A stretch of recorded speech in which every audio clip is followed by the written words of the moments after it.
Just a second, man. Myself, Dr. Muneer Ahmed, but I'm the physician at MD Hospital.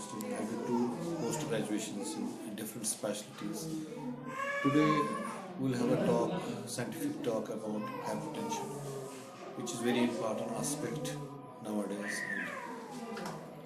And in Indian population, most of the people and maximum population is affected with hypertension. There are different causes of hypertension. First of all, we should know what is hypertension. Hypertension is actually elevated blood pressure and it's exerted on the walls of the arteries. And we have different classification of hypertension. GNC 8 classification, which is new classification. We had old classification also, but nowadays doctors they rely on the new classification. When we see systolic blood pressure of 120 less than and diastolic of 80 less than, it is normal blood pressure. So we should say less than 120 by 80 both, it is normal blood pressure. And when it is elevated or pre-hypertension, then it means 120 to 129 systolic blood pressure and diastolic less than 80. It is elevated blood pressure.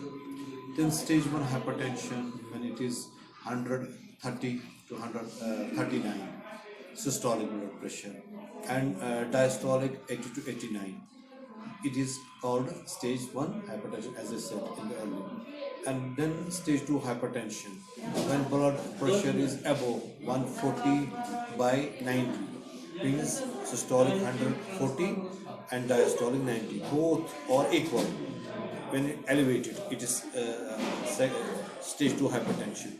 When there is hypertension crisis or emergency, then blood pressure shoots up systolic 180 by 120, mean or then it is hypertension crisis or hypertension emergency. So we have different treatment regarding this hypertension. We are using calcium channel blockers, ARBs, and other beta blockers medication for this hypertension.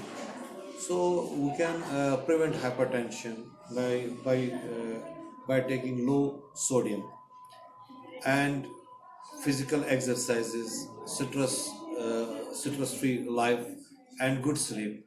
Almost up to 6 to 8 hours, one should sleep, sound sleep. I mean, and take a lot of roughage fruits in the form of fruits, fibers in the form of vegetables, and one should avoid daily consumption in our population. We used to take maximum this red meat and poultry. We should avoid on daily basis. Yes, we can take in a fortnightly or twice or thrice in a month this red meat or chicken, poultry. We should go for vegetable diet, salads, mostly, and fresh fruits, and physical exercise. You can take brisk walk almost at least for 5 days. If not for 7 days, we recommend doctors at least a 30 minutes brisk walk or jogging at least for 5 days. You can go for swimming if you have chances, if you have opportunity to swim. You can go for jogging. You can go for this cycling. Yes, this is a very good exercise, cardiac exercise, and I believe you can prevent heart attacks also, which is common in youths, youngsters. Before we were talking about heart attacks in elderly patients, elderly people. I mean, both in a ratio, female and male ratio. Nowadays, you have seen a lot of heart attacks in youngsters. Cause lack of exercises.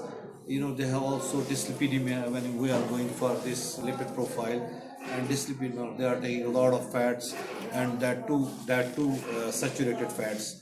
Lack of exercises and television, they are watching always busy with these mobile phones. That's also, and they have also stress on their brain, and some youngsters they also develop brain hemorrhages, stroke. And the prevention is physical exercise, good sleep, and other things. So this is my advice to all my youngsters, all my fellow colleagues and countrymen. They should follow me and my guidelines and guidelines of American Heart Association and Indian Heart Association and other things, and take care of themselves and families, and, and all the best and good luck, and I wish all of you good health. Thank you. Thank